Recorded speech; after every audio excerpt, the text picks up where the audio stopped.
Hello दोस्तों, यूबीक्यूटस study में आपका स्वागत है। आज की करंट न्यूज है। हाल ही में 8वें वेतन आयोग के अध्यक्ष के रूप में किसे नियुक्त किया गया? तो दोस्तों इसका सही उत्तर हो जाएगा रंजना प्रकाश देसाई को, यानी कि ऑप्शन ए इसका सही हो जाएगा। आइए इसको हम लोग डिटेल्स में देख लेते हैं। दोस्तों 8वां वेतन आयोग भारत सरकार द्वारा केंद्रीय कर्मचारियों के वेतन, भत्ते और पेंशन संरचना में संशोधन करने के लिए गठित किया जाने वाला एक अस्थायी निकाय है। अस्थायी निकाय इसलिए है क्योंकि दोस्तों इसके बाद इसको जो है खत्म कर दिया जाएगा, इस आयोग को जो है निरस्त कर दिया जाएगा। आमतौर पर यह आयोग हर 10 साल के अंतराल पर स्थापित किया जाता है, जिसका मुख्य उद्देश्य कर्मचारियों के वेतनमान को देश की आर्थिक स्थिति, मुद्रास्फीति और जीवन यापन की लागत के अनुरूप बनाना होता है। यानी कि दोस्तों यह जो वेतन आयोग है प्रत्येक 10 साल पे जो है गठित किया जाता है। पिछली बार दोस्तों यह 2016 में गठित किया गया था, चूंकि उस समय दोस्तों 7वां वेतन आयोग लगा था।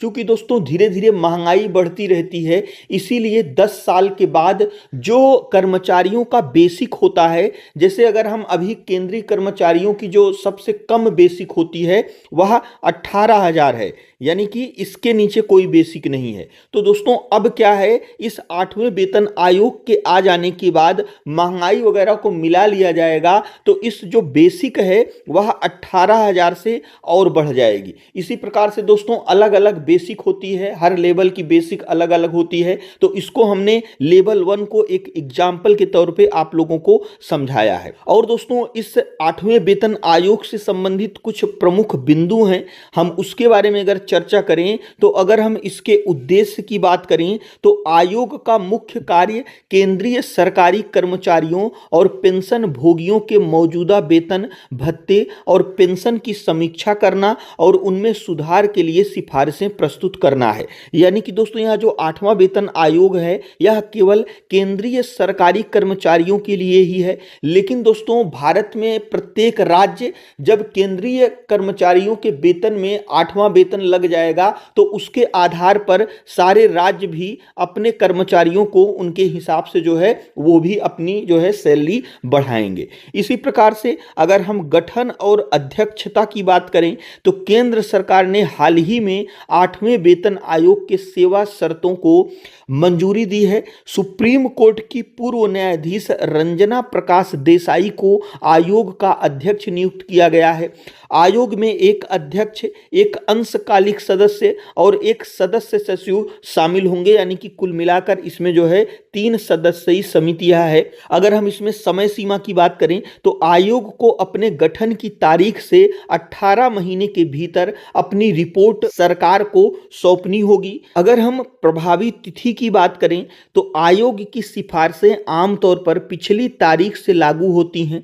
8वें वेतन आयोग की सिफारिशें 1 जनवरी 2026 से लागू होने की संभावना है। यानी कि दोस्तों यह जो आयोग है जो गठित किया गया है यह अपनी रिपोर्ट 18 महीने में देगा, यानी कि यह लगभग अप्रैल 2027 तक रिपोर्ट देगा। लेकिन यह 1 जनवरी 2026 से 8वां वेतन लागू हो जाएगा। कहने का मतलब यह है कि 1 जनवरी 2026 को यह लागू तो हो जाएगा, लेकिन आपको जो है यह वेतन के रूप में नहीं मिलेगा, बल्कि यह कब मिलेगा, जब इस आयोग द्वारा लागू हो जाएगा 2027 में, तब उस समय से आपके सैलरी में यह जुड़कर मिलेगा। लेकिन चूंकि यह लागू 1 जनवरी 2026 से हुआ है तो आपको जब यह आपके वेतन में मिलेगा तो यह बकाया जो होगा संभावना यही है कि यह एरियर के रूप में दिया जाएगा। अब इससे दोस्तों लाभ किसको मिलेगा, तो इस आयोग की सिफारिशों से लगभग 50 लाख केंद्रीय कर्मचारियों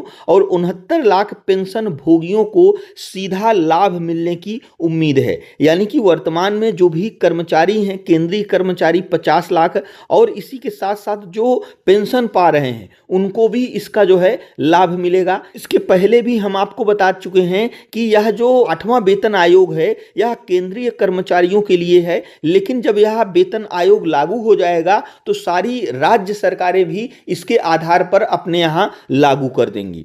इसी प्रकार से वेतन वृद्धि का अगर हम आधार की बात करें तो दोस्तों वेतन वृद्धि मुख्य रूप से फिटमेंट फैक्टर पर निर्भर करती है। यह फैक्टर महंगाई और जीवन यापन की लागत के आधार पर तय किया जाता है, जिसका उपयोग नई बेसिक सैलरी निर्धारित करने के लिए किया जाता है। फिटमेंट फैक्टर 2.28 से 2.86 तक होने का अनुमान है, जिससे न्यूनतम बेसिक वेतन में बड़ी बढ़ोतरी की संभावना है। अब हम लोग समझ लेते हैं फिटमेंट फैक्टर क्या है। तो दोस्तों यह एक ऐसा संख्यात्मक पैमाना है जो यह सुनिश्चित करता है कि कर्मचारियों को पिछली वेतन वृद्धि के बाद बढ़ी हुई महंगाई और जीवन स्तर के अनुरूप उचित वित्तीय लाभ मिले। इसे वेतन आयोग द्वारा वैज्ञानिक और आर्थिक विश्लेषण के आधार पर निर्धारित किया जाता है। यह एक जटिल प्रक्रिया है जिसमें विभिन्न कारकों को शामिल किया जाता है। यानी कि दोस्तों यह जो वेतन आयोग बना है